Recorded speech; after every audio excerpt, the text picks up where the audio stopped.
एक चीज़ समझ में नहीं आती है कि हमें प्रेगनेंसी के अंदर दाएं या फिर बाएं करवट, ऐसी ही सेम कंफ्यूजन आपके साथ है।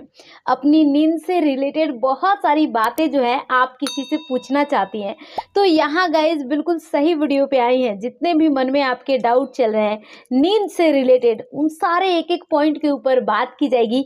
फर्स्ट ऑफ ऑल बताया जाएगा कि एक प्रेग्नेंट लेडी को कितने घंटे की नींद लेनी चाहिए, क्या उसे दिन में सोना चाहिए, रात में कितना देर सोना चाहिए, और क्या उसे दाएं करवट सोनी चाहिए या बाएं करवट, या पीठ के भर सोना चाहिए। बहुत बार ऐसे क्वेश्चन भी आते हैं और कई बार कुछ सपनों से रिलेटेड भी बातें होती हैं, जो कि हम नींद में ऐसे सपने देख लेते हैं जिसका मीनिंग या जिसका अर्थ हमें कोई परफेक्ट या सही वे में नहीं बता पाता है।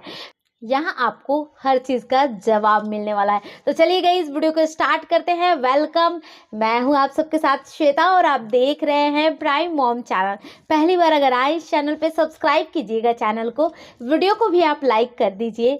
चलिए यहाँ बात करते हैं नींद से जुड़ी हुई कुछ चीज़ें। वीडियो को बनाने के लिए मैंने अपनी और कुछ सब्सक्राइबर की मदद ली है, जिससे वीडियो पूरी तरीके से इंफॉर्मेटिव बन जाएगा। यहाँ हम लोग सिर्फ और सिर्फ प्रैक्टिकल नॉलेज की बातें करते हैं। मैं कोई डॉक्टर या एक्सपर्ट नहीं हूँ, जस्ट आप सबके जैसी एक एक्सपीरियंस मॉम हूँ, जिस हिसाब से यहाँ पे मैं अपनी चीज़ें शेयर करती हूँ। यहाँ बात करते हैं कितने घंटों की नींद लेनी चाहिए। तो नींद आपकी कम से कम 8 घंटे की नींद होनी चाहिए। अगर आप रात में 6 घंटे सो रही हैं तो दिन में कम से कम 2 घंटे और आप सोइए, या 1 घंटे।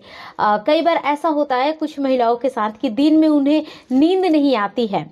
अगर दिन में नींद नहीं भी आए तो भी बेड पे आपको 1 से 2 घंटा लेटे हुए, चाहे आइज़ आपकी खुली क्यों ना हो, लेकिन शरीर को ज़रूर आराम दीजिए।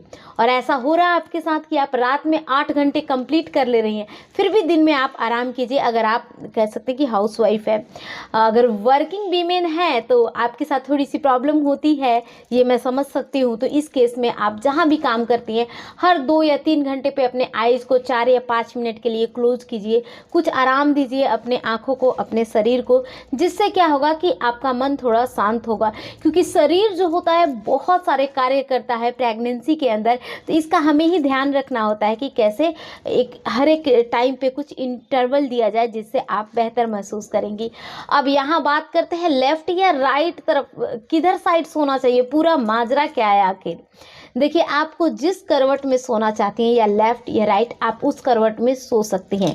लेकिन हाँ, एक बार डॉक्टर्स की बातें आप सुन लीजिए। डॉक्टर्स ऐसा बताते हैं कि हमारा जो हार्ट होता है वो लेफ़्ट साइड होता है, तो हमें ज़्यादा से ज़्यादा टाइम अपनी प्रेगनेंसी के अंदर लेफ़्ट करवट में सोना चाहिए, क्योंकि इससे बच्चे तक खून, पानी, ऑक्सीजन सही समय, सही मात्रा के अंदर पहुँचता है, जो बच्चे के लिए हेल्दी होता है।